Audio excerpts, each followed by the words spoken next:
টিমে আছে প্রোটিন, টিমে আছে প্রোটিন, টিমে আছে প্রোটিন, খেতে হবে প্রতিদিন ডিম এবং মাংস।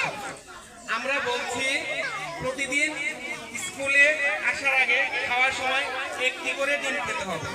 আমরা বলছি প্রতিদিন একটি ডিম পুষ্টিময় সিদ্ধ ডিম প্রদান অনুষ্ঠানে শুভ দুজনকে বিতরণ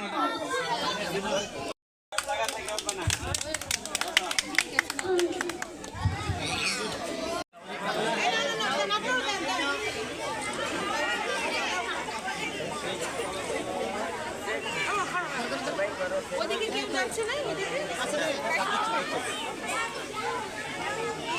এদিকে